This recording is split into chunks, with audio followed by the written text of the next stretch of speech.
Hi everyone, my name is Karina. I'm project manager at the Udalenno Community Agency, and today we're filming a video about building a team.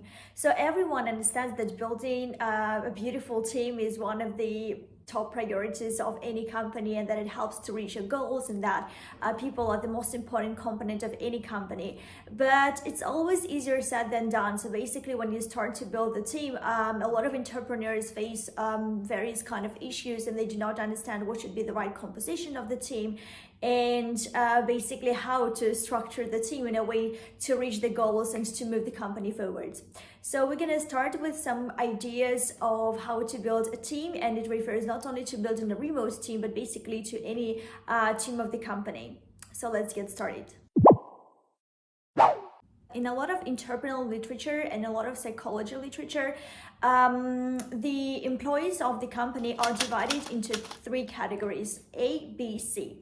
So what is the difference between these different categories of employees? When we're speaking about A category, people usually think about self-entrepreneur people, initiative people who are ready to do different tasks, who are very passionate about what they do, who are ready to take different challenges, and who are always, thriving on this wave of the challenge. When we're speaking about B category people, we're talking about people who are very good implementators, who like to do their job properly, and who love also getting integrated into different ideas, but they're, let's say, less enthusiastic, less attention grabbing than people of A section, than people of A category. And when we talk about the C category people are usually considered the people who complete the tasks that were given to them but do not do anything extra. So they always need a lot of guidance, they always need a lot of explanations about how different things to be done. They rarely generate any kind of ideas,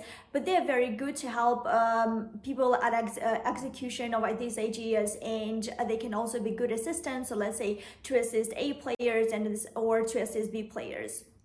So a lot of entrepreneurs have the idea that it's very important to hire A players for the company. And it's true, a lot of researchers show that A players can help to drive the company forward, as they always bring new initiatives, they're always burning with this passion to create something new, they're always full of ideas, and they're always ready to go into the implementation of this project. One of the biggest advantages of having A players in your team is that you're not going to worry about how people are going to learn new things and how they're going to deal with new challenges, because A players are very good at teaching themselves, are very good at educating themselves on different things, and usually they don't even need your assistance in doing so. They know how to do the research, they know how to take different courses, they know how to advance themselves in different terms. Sometimes they can come with ideas, let's say you need to buy this or that course for them to get educated, but usually they're going to build their educational strategy themselves, so you don't need to worry that much about their talent development. However, it's a very tricky thing when you think about the composition of the team. A lot of researchers show that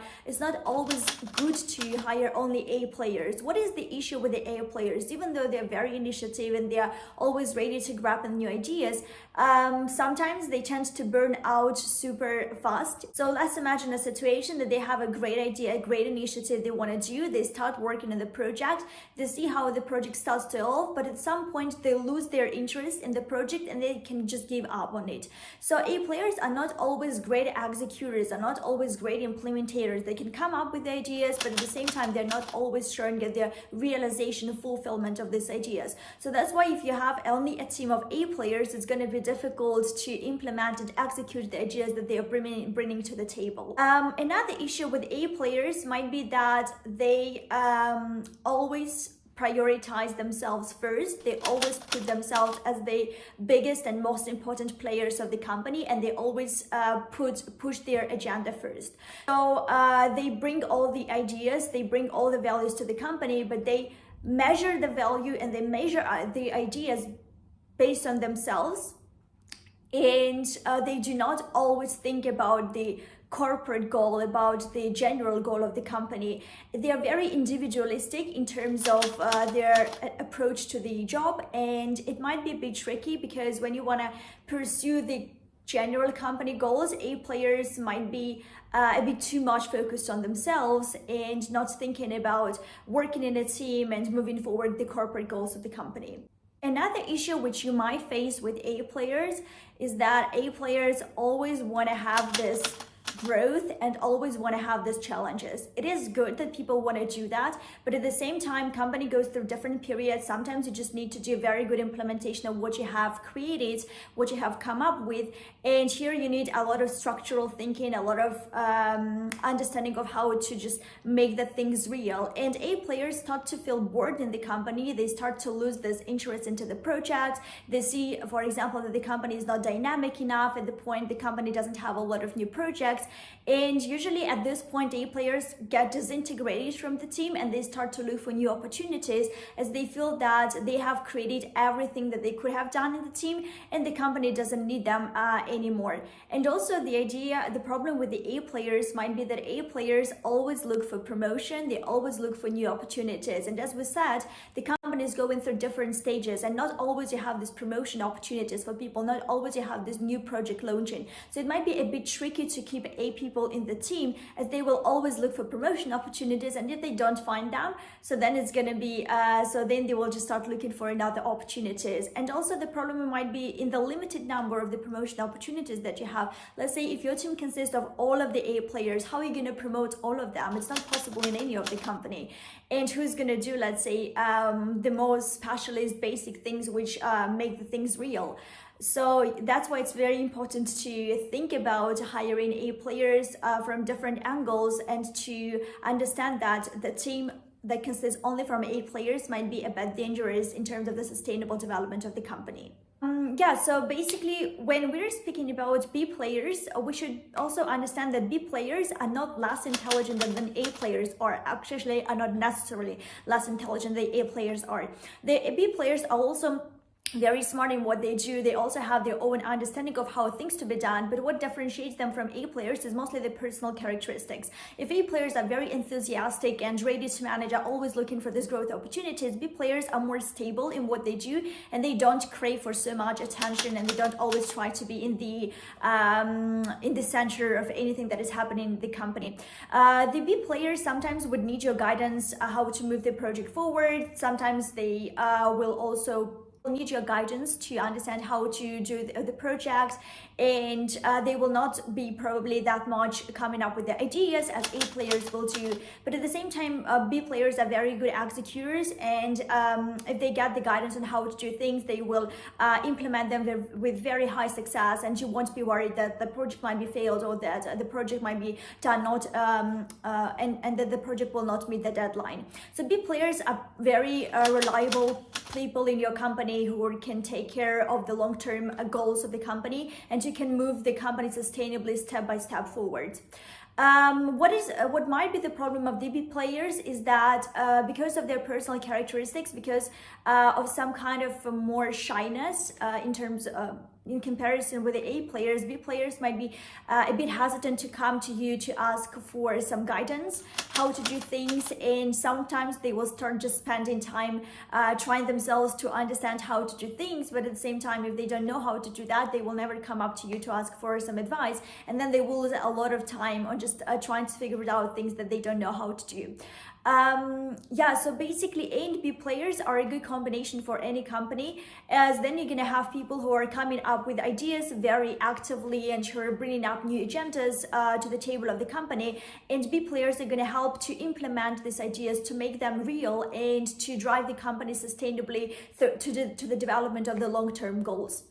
When we speak about C players can also be part of the company, but it's important to track the number of C players in the company and to understand that they're not getting too many of them, because C players, they're very good in assisting other people, and they can help other people to reach their goals, but at the same time, because of also their personal characteristics, they're not always reliable, and then you need to put extra attention on training these people, on always managing these people, and sometimes even micromanagement would be needed, which at some point risks to demotivate your team.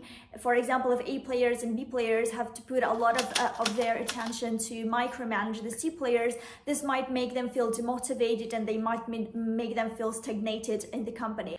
To be able to understand how your team is built right now, we suggest you to answer 3 questions, which are going to help you to categorize your current team members. So the first question is, how do they deal with the tasks that they have? The second question is what happens when they need to do something new. And the third task is how do they learn new things. So basically, we're gonna answer now the questions in terms of the categories for you to understand how different types of employees behave in each of the situations. So when we speak about how they do the task that they have right now, as we already stated, our A players are gonna do it very enthusiastically, and they're gonna come up with their own ideas, and they're gonna do it even before the deadlines, because usually they're so passionate about new projects and they're so integrated and involved into them, so that you can really rely on them and be pretty confident that everything is going to be done with flying colors, and they're going to complete their project really successfully. When we speak about the B players are also going to do the project on time, but at the same time they probably would need some guidance over the project, and they're going to be pretty specific in what they do, so it's going to take them probably a bit more time than for the A players. And also the difference between A players and B players might be that A players are going to do the project very good in terms of its general outline, but not very good in terms of its specific things. But B players are going to be very attentive to all the details. So if you have some detailed project that requires a lot of attention orientation, so then you should definitely assign it to your B players. Regarding the C players, they might not even meet the deadlines of the project, and they might fail the project and make a lot of mistakes. So you always need a lot of double checking after the C players completing the project. And so you need a lot of micromanagement and the attention coming from yourself to understand if what they completed is done correctly. Regarding the second question, what happens when they have something new? So A players are always gonna learn it themselves. So they're gonna dive into new materials, they're gonna gain new knowledge themselves, they're gonna come up with new ideas themselves, and they're gonna have a really good experience in terms of absorbing all the information that is needed to complete the project themselves. B players are not that active in the terms if they have some new tasks coming up. They will usually be looking for guidance from you, and they will try to understand your vision on the project. They will need some of your ideas how to do that, but they will be very good in terms of its execution. About the C players, they're not usually willing to learn something new, and they are ready to work with something that they already know how to done, but not super enthusiastic to start something different. And that's why it's not such a good idea to rely on the C players when you need to work in a project which requires a lot of extra knowledge being absorbed and accumulated in the team. And regarding the last question, how would they ask for help? A players will always come to you to ask for assistance and help, and they will not only come with questions, but they will always come with ideas to discuss these ideas and to understand if they're good in terms to resolve some issues and in terms to make some progress.